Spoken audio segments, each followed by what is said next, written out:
안녕하십니까, 이진우입니다. 현재 우리나라의 경유 가격은 휘발유 가격을 100으로 놓으면 경유가 한 85 정도 되어 있는데요. 이걸 휘발유와 경유를 비슷한 가격 수준으로 올려야 된다. 그러니까 경유에 붙는 세금을 좀 올려서 휘발유를 넣으나 경유를 넣으나 비슷한 부담이 되도록 하자는 논의가 본격화되고 있습니다.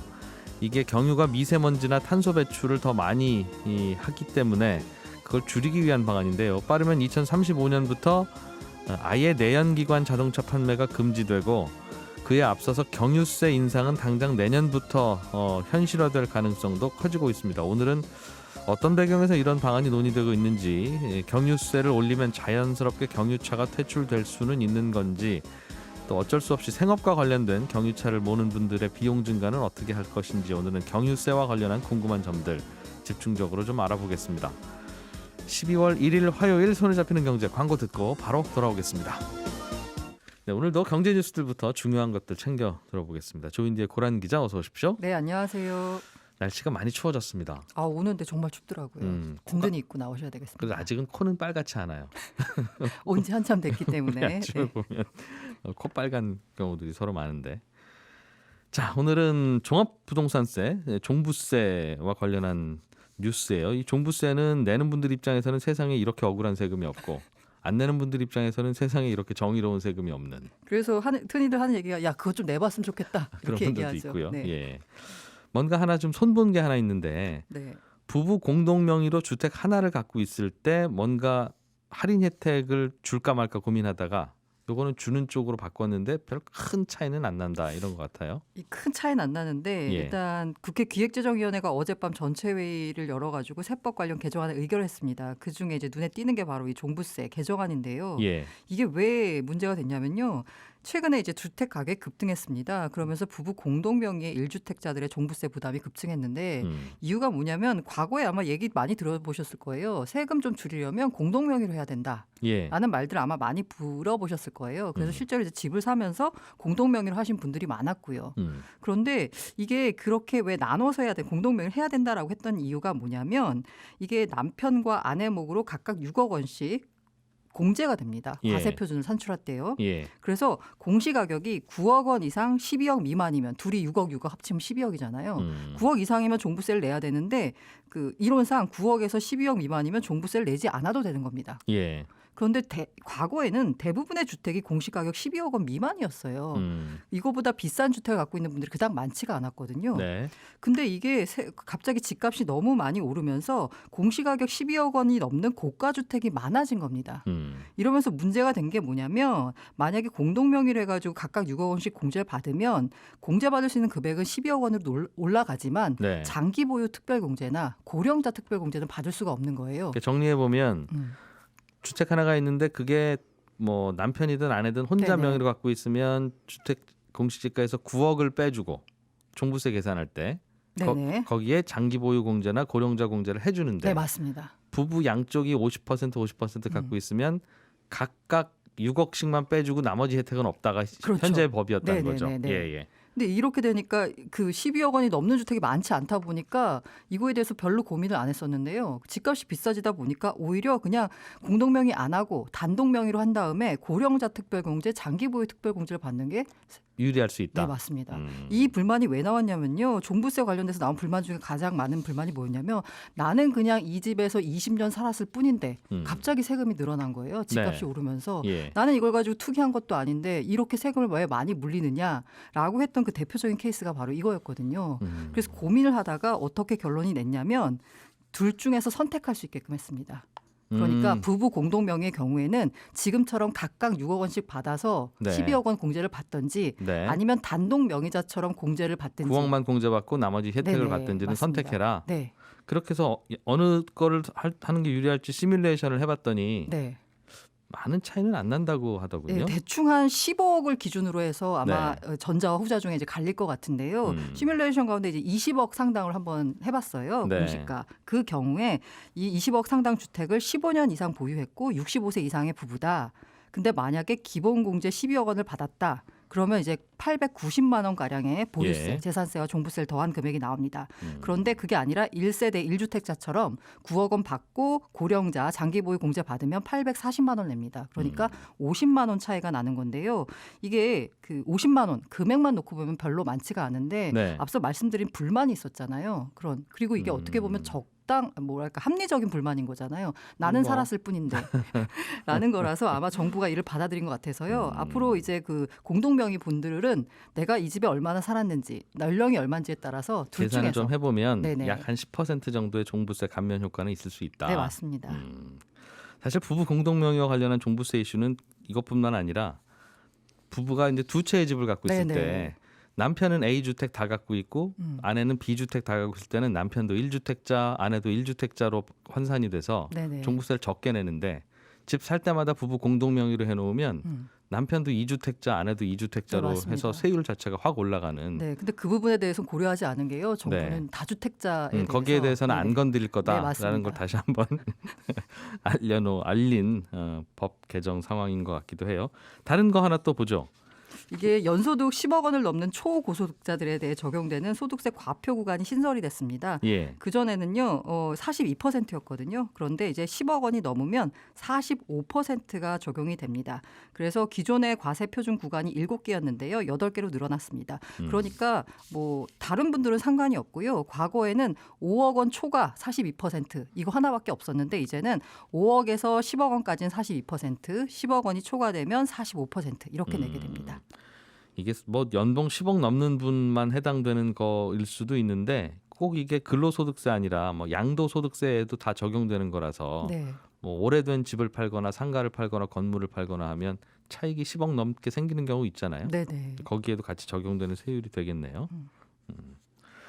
신라젠이라고 하는 바이오 기업이 있었는데 지금은 거래 정지 상황인데 상장 폐지 여부를 결정하려고 하다가 한 1년 정도 더 기회를 주기로 했습니까? 네, 거래소 기업심사위원회가 어제 열렸는데요. 상장 적격성 여부를 심의했습니다. 그 결과 추가 개선 기간 1년을 부여했습니다. 사실 이게 8월에 먼저 열렸어요. 그런데 결론을 못 내고 어제 열렸는데 결국은 개선 기간 1년을 부여하기로 했습니다. 이유가 두 가지인데요. 신라젠의 파이프라인은 팩사백. 여기가 간암 임상에는 실패했지만 다른 암종에서 임상은 현재 진행 중이다. 두 번째는 경영진 교체 등을 통해 향후 경영 투명성 제고에 노력할 것이다 라는 점 등을 종합 고려했는데요. 이게 정상화되려면 거래소가 가장 많이 요구하는 건 지속 가능한 기업이어야 된다는 겁니다. 쉽게 말해서 회사에 돈이 좀 있어야 된다는 네, 뜻인가 맞습니다. 봐요. 지금 회사에 돈이 없거든요. 그래서 정부가 이 최대 주주를 변경하라고 적극 요구하는데 신규 자금을 유치해서 변경하라고 요구하는 거거든요. 이게 돼야지 내년에 2021년 11월 30일에 뭔가 적격성 심사 여부 때 통과가 될 수 있거든요. 근데 지금 현재로서는 쉽지가 않은 상황입니다. 외부에서 자금을 끌어와야 되는데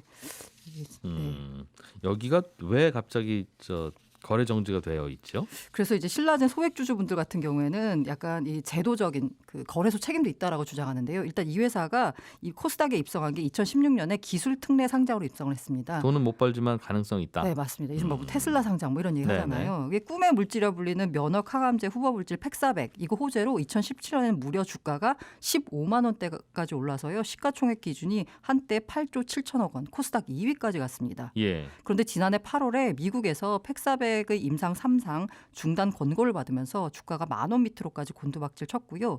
여기에 더해서 지난 5월에는 전 경영진이 배임 혐의로 기소가 됐다라는 보도가 나오면서 즉시 거래가 정지가 됐고 검찰이 그달 말에 자본시장법 위반 혐의 등으로 전 사장, CEO 등을 이제 구속 기소했습니다. 그래서 거래 정지가 됐군요. 제가 거래 정지 직전 주가를 보니까 12,100원이에요. 여기 지금 현재 물려 있는 분들이 16만 5,692명의 소액주주가 있습니다. 이분들 거래소 앞에서 보면은 계속 이렇게 피켓 들고 시위하고 계시거든요. 이분들 입장에서는 상패가 아니니까 그나마 다행이라 할 수 있지만 어쨌든 간에 개선 기간 1년 부여된 거고 거래 재개는 아닙니다. 역시나 1년 동안 돈이 또 묶여야 되는 거예요. 그 사이에 누군가가 투자를 해줘야 되는데 네. 쉽지는 않을 것 같습니다만 1년 동안 또 두고 봐야 되겠죠. 참 그래서 이 주식 투자가 위험해요. 참 위험해요. 자, 조인디의 고란 기자였습니다. 고맙습니다. 네, 감사합니다. 알아야 될 것들 많이 안내를 해주고 눈높이에 딱 맞는 만인의 경제 과외 선생님. 다음 순서는 친절한 경제입니다. 네, 오늘은 청취자 장윤기 씨가 요즘에는 연말에 멀쩡한 보도블록 다 파헤쳐서 다시 까는 그런 공사 잘 눈에 안 띄던데 혹시 무슨 요즘엔 그런 거 안 하는 이유가 있습니까? 이런 질문을 보내오셨네요. 예전에는 사실 예산 남는 거 안 쓰고 넘기면 안 된다고 해서 연말에 멀쩡한 보도블록 다 걷어내고 새로 까는 경우들이 꽤 있긴 했죠. 하도 말도 많고 대표적인 예산 낭비의 사례로 항상 지적되고 했는데 제도를 좀 바꿔서요. 요즘에는 연말에 보도블록 교체하는 공사가 실제로 별로 없습니다. 이유가 몇 가지 있는데 재밌습니다. 서울시 같은 일부 지자체들은 이거 오해받는 게 싫어서 아예 필요한 공사도 12월부터 겨울에는 안 합니다. 해야 될 거는 11월 이전에 다 앞당겨 끝내고 정토해야 되는 거는 나중에 이듬해 봄에 하지. 그 겨울에 자꾸 그 보도블록 갈면 시민들이 다 예산 낭비라고 오해하시니까 무조건 안 한다 이런 방침을 세워서 그렇고요. 그리고 2007년에 법을 바꿔서 10년 넘은 보도블록만 교체할 수 있도록 아예 법으로 묶어놨습니다. 그래서 10년 안 된 보도블록은 교체하는 게 참 어렵게 됐고 정말 필요하면 그 공무원 재량이 아니라 별도의 위원회를 거쳐서 정말 교체가 필요한 보도블록인지를 판단해서 도장 받아서 교체하도록 그렇게 법을 바꿔놨습니다. 생각해보면 참 다른 예산은 막 여러 가지 쓰면서 굳이 보도블록 교체하는 것만 이렇게 엄격하고 신중하게 하도록 바꾼 게 좀 우습긴 한데 우리가 그동안 워낙 보도블록 교체에 대해서 민감하고 예민했기 때문에 뭐 그렇게 된 게 아닌가 싶고요. 생각해보면 보도블록 바꾸는 공사는 다른 건설 공사가 없는 한겨울에 하는 게 사실은 안 바쁠 때 일자리도 만들고 또 서로 좋은 일이라서 기왕 할 거면 기왕 하는 거면 연말연시야 겨울에 하면 좋은데 시민들은 또 연말에 보도블록 깔고 있으면 예산 낭비라고 몰아붙이니까 아예 겨울에는 안 한다는 거죠. 그래서 예전에 비해서 요즘엔 연말에 보도블록 바꾸는 공사하는 걸 보기가 어려워졌습니다. 친절한 경제였습니다. 정부가 경유 가격을 휘발유와 비슷한 수준까지 올리는 방안을 검토 중입니다. 경유 가격 자체가 그렇게 비싸지는 건 아니고 경유에 붙는 세금을 올리자는 얘기인데요. 왜 이런 얘기가 나오는지 그리고 경유차 타는 분들은 그럼 어떻게 해야 된다는 건지 MBC 라디오 차카차카의 진행자이시기도 한 국민대 권영주 겸임 교수 나오셨습니다. 어서 오세요. 네, 안녕하세요. 왜 그런 발상이 나온 겁니까? 국가기후환경회의가 권고안을 내놓은 것인데 예. 그 권고안의 배경은 어쨌든 경유 승용차의 비중을 좀 낮춰서 친환경 쪽으로 전체 등록 비중을 넓혀가자 그런 차원인데 지난 10월 기준으로 우리나라에 등록돼 있는 경유차가 999만 대입니다. 예. 전체가 2,425만 대니까 41.2%에 달할 만큼 비중이 높아서 미세먼지와 탄소 배출 저감을 위해서는 경유차 비중을 줄여야 된다. 그걸 위해서는 경유 세금을 높이는 방안을 충분히 검토해 볼 수 있다라고 정책 권고를 한 겁니다. 이게 경유차라는 게 어디 고치러 갔더니 경유차는 엔진이 고치는데 돈도 더 많이 든다고 하더군요. 고장 나면. 아무래도 안에 있는 부품 수도 많고 네. 그다음에 이제 내연 연료를 태울 때 예. 열이 많이 발생합니다. 그래서 내열성도 보강을 많이 해야 돼서 부품의 강성이라든가 전반적으로 원가가 높은 건 사실이죠. 그래요. 그럼에도 불구하고 우리가 경유차를 만들어서 타는 건 어떤 장점이 있기 때문에 그랬던 거예요? 기본적으로 휘발유차에 비해서 토크가 세죠. 그러니까 힘이 좋고 네. 연료의 밀도 즉 탄소의 함량이 높아서 똑같이 1리터를 태울 때 휘발유 대비 주행거리가 길죠. 이 두 가지 측면으로 경유 엔진을 써왔던 겁니다. 뭐 당장 쓴 게 아니고 연비가 좋다는 뜻이네요. 그렇죠. 그 말은. 1910년대부터 써가지고 승용차는 1930년대부터 지금까지 써오고 있는 겁니다. 똑같이 1리터를 넣어도 경유차가 더 많이 가면 그게 오히려 친환경일 수도 있는데 그렇죠. 그러나 그 거리를 가는 동안에 내뿜는 미세먼지나 매연 물질이 더 많다는 뜻인가 봅니다. 그러니까 두 가지를 봐야 되는데 크게 보면 이번에 국가기후환경회의가 내건 정책 목표는 예. 미세먼지도 줄이고 이산화탄소도 줄이자는 차원입니다. 그런데 그 미세먼지를 줄이기 위해서 경유차 비중을 축소하면 그 수요가 네. 다른 쪽으로 가는 게 아니라 보통 휘발유나 LPG로 이동을 합니다. 예. 그래서 이산화탄소 배출량이 늘어나죠. 경유차가 이산화탄소 배출량은 작아요? 같은 승용차 중에서도? 주행거리가 길기 때문에 리터당 전체 배출량을 따지면 휘발유 대비 좀 낮아요. 네네. 그렇기 때문에 실제로 유럽연합에서도 2018년에 경유차 억제를 많이 했더니 네. 휘발유차로 수요가 돌아서서 오히려 이산화탄소 배출이 증가했죠. 이런 면을 보면서 네. 그렇다면 우리는 그런 과오를 범하지 말자. 방법은 뭐냐? 경유차의 세금, 즉 경유세를 높여서 경유차 구매력을 억제하면 뭔가 대체할 이동 수단이 필요하잖아요. 예. 그러면 휘발유나 LPG로 이동을 하겠죠. 예. 그 이동을 차단하는데 친환경적으로 흘러가도록 물꼬를 좀 터주자. 네. 그런 차원으로 경유세 인상이 검토가 된 겁니다. 경유세를 올리면 경유차 타기 부담스러울 것이고 네. 아니면 경유차의 장점이 사라졌으니 나는 그냥 얼른 휘발유 차로 바꿀랜다 아니면 다음에 차 살 때는 휘발유나 LPG 차 사야지 할 텐데 네. 그걸 어떻게 경유세를 올리면 왜 그게 차단이 됩니까? 지금 친환경차 보급을 보조금으로 하고 있잖아요. 예. 그 보조금을 무한정 쓸 수가 없는 거죠. 어디선가 재원 조달을 해야 되는데 그 재원 조달의 방법으로 경유 세금을 인상하면 거기서 재원이 만들어지니 거기서 나온 돈으로 그 돈 전기차 가지고 전기 살 때 뭐 1,500만 원, 2천만 원 그 재원으로 쓰자. 보조금을 주자. 그래서 그걸로. 그렇게 되면은 충분히 친환경차 수요가 확대가 되고 예. 휘발유나 LPG로 가는 그런 이동 수요를 차단할 수가 있으니 네. 궁극적으로 탄소 중립성을 가져갈 수 있다라고 판단을 한 겁니다. 그렇군요.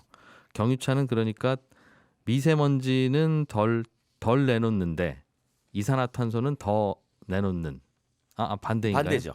네. 미세먼지는 덜한데 네. 이산화탄소가 더 나오는 이 문제가 있어서 그래서 결국은 다 이번에- 전기차로 가고 싶은데 그렇죠. 그래서 이번에도 보면 음, 전체 999만 대의 경유차 중에 예, 586만 대가 경유 승용차예요. 그러니까 이 비중을 좀 낮추는 쪽에 포커스를 맞춘 겁니다. 그럼 나머지 335만 대는 화물차거든요. 예, 그러니까 화물차 같은 경우에는 만약에 경유세가 올라가면 그 물가에 직접적인 여파가 있으니 그 부분은 좀 정교하게 다른 지원 방법을 찾아서 문제를 해결해 주고 예. 일단 경유 승용차의 비중을 낮추자라고 얘기를 한 겁니다. 휘발유는 괜찮은가 봐요. 친환경 차원에서 보면. 그게 초점을 예, 미세먼지와 질소 산화물에 두면 휘발유차가 유리해집니다. 예. 근데 지금의 초점은 미세먼지와 질소 산화물에 둔 거고요. 궁극적으로는 2035년에서 40년까지 가면 예. 휘발유도 문제가 되니 아예 내연기관차 판매를 금지하는 방안을 우리도 추구하자. 이렇게 얘기가 흘러나온 거죠. 알겠습니다. 뭐 취지는 다 알겠는데 할 거면 진작 좀 얘기를 해서 예고를 하지. 근데 작년에 경유차 샀잖아. 하는 분들이 있을 것 같아요. 어떡하죠? 그러니까 보통 이제 경유나 어떤 유류세 인상 관련 얘기는 사실 오래전부터 계속 나왔었죠. 저희 프로그램에서도 많이 했었잖아요. 과거에. 예, 예. 이제 그럴 때마다 늘 반대에 부딪혔던 건 일단 물가에 비치는 영향이 너무 크다는 거예요. 그러니까 예를 들어 경유세를 인상하면 네. 개인 승용차를 가지고 있는 분들이야 본인의 어떤 여유적 경제력 가지고 충분히 커버할 수 있으나 네, 네. 조금 전에 말씀드린 것처럼 335만 대의 화물차 중에 유가 보조금을 받는 차는 40만 대밖에 안 됩니다. 예. 그럼 290만 대는 지금 자비로 본인 돈으로 경유 넣고 기름을 넣고 배달도 해주고 쓰고 네. 있는 거예요. 음, 이제 그런 분들이 직접적으로 타격을 받게 되니 그러면 당연히 물류 비용이 올라가잖아요. 네. 물류 비용이 올라가면 우리가 모든 게 제품 원가에 반영이 되니까 크게 보면 국민의 물가 인상이 바로 뒤따라오니까 그 부분 때문에 주저주저 했던 거고요. 예. 항상 그 환경적 측면으로 얘기하면 경유세 인상은 늘 나왔던 얘기죠.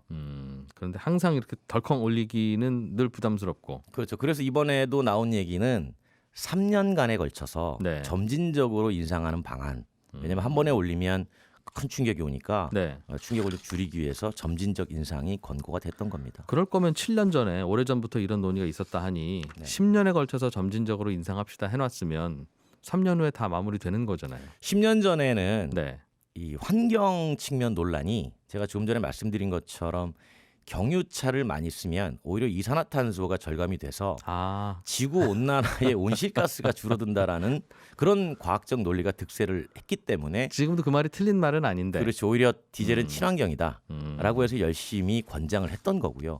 네. 그 당시에 디젤 차를 사셨던 분들은 정부의 말을 믿고 샀던 거고 그러다가 점점 이제 그거보다는 미세먼지나 질소산화물이 인간의 호흡기에 많은 영향을 미치니 네. 그 부분을 우리가 중점에서 보자라는 게 검토가 되다 그 보니까 사이에 이제 과학이 달라진 거군요. 휘발유차 쪽으로 예, 주시가 좀 알겠습니다. 돌아선 거죠. 경유 가격은 우리나라는 휘발유가 100이면 지금 경유가 뭐 한 85 정도 돼요. 85에서 88 정도 수준입니다. 그렇군요. 네. 다른 나라는 어떤 상황입니까? 우리나라가 경유 가격이나 경유 세금이 OECD 국가에서 좀 저렴한 건 사실이에요. 휘발유에 붙는 세금에 비해서. 네네네. 예, 예. 왜냐하면 우리는 기본적으로 경유를 산업유로 많이 썼기 때문에 그 산업에 미치는 영향에 따라서 세금을 많이 붙이지 않았던 건 사실입니다. 그래서 지금 이번에 권고된 안을 봐도 이제 100대 95 네. 심지어는 100대 100 음. 휘발유하고 동일한 수준까지 가겠다라고 얘기를 하는 거죠. 그리고 그것이 예. OECD의 기준이다. 지금 이렇게 얘기를 하고 있는 겁니다. 원래 정유 공장에서 나오는 건 경유가 비싸다면서요, 오히려. 비싸거나 비슷하거나 그래요. 그렇다면서요? 네, 그리고 이제 실질적으로 비싼 나라도 있고요. 그거는 이제 각 나라의 정유 회사에 뭐 인건비라든가 여러 가지가 반영돼서 결정이 되는 거고. 아, 주유소에서도 경유가 휘발유보다 비싸게 팔리는 나라들도 꽤 있어요. 그럼요. 예를 들어서 뭐 미국이나 영국 같은 경우는 좀 얘기가 다른데 네. 영국은 세금을 많이 붙여서 경유가 오히려 비쌉니다. 네, 미국 같은 경우는 세금이 없어도 경유가 비싸고요. 원래 비싼 기름이니까. 그렇죠. 그런데 이제 반면에 우리처럼 세금 가지고 조절한 나라도 꽤 많이 있고요. 네. 전반적으로 경유의 세금을 어떻게 조절하느냐는 각 나라마다 달라요. 네, 그 나라가 얼마를 경유를 통해서 세금을 거둬야 되겠다. 네. 그런 목표 세수가 있을 거고 그리고 얼마나 경유를 장려해야 되겠다. 그런 정책적으로 다 달라집니다. 어떻게 보십니까? 그럼 경유차를 퇴출시키는 게 목적인데 다 전기차로 바꾸는 게 목적일 텐데 경유세 올리는 게 가장 효과적일 것이냐 다른 대안이 있을 것이냐. 예를 들어서 휘발유와 경유값이 100대 100 동일해진다고 한들 그러면 정말로 사람들이 경유차를 많이 안 살까라고 생각해 보면 같은 연료인데 경유차가 좀 더 멀리 가네 그래도 네. 라고 해서 수요가 안 떨어질 것이다라는 예상도 있고요. 또 한 가지는 지금 이 단순하게 경유차의 즉 경유의 세금을 높여서 그 돈 가지고 친환경차를 지원해 가지고 확대한다는 것 자체가 여러 사람이 부담이 되니까 엔진에 과세하자는 얘기가 그래서 나오는 겁니다. 그게 무슨 말이에요? 기름에 과세하는 게 아니고 예. 엔진에 과세하면 차량 가격이 높아질 테니 차량 가격이 높아지면 구매 장벽이 되잖아요. 네. 그래서 오히려 경유차 구매력이 떨어질 것이다. 경유 엔진 장착세 이런 거 그렇죠. 만들어서 아예 처음에 살 때 좀 비싸게 부담스럽게 만들자. 그럼 현재 운행하는 사람들의 보유 부담은 예. 변동이 없으니 차라리 그게 낫다라는 얘기가 그래서 나오는 겁니다. 그렇군요. 고민거리네요. 잘 들었습니다. 고맙습니다. 네, 국민대 권영주 겸임 교수였고요. 전북 정읍의 오리 농장에서 조류 인플루엔자가 발생했는데 확진 판정 나왔다고 하네요. 방역에 힘쓰셔야 될 것 같습니다. 손에 잡히는 경제는 내일 아침에 찾아오죠. 이진우였습니다.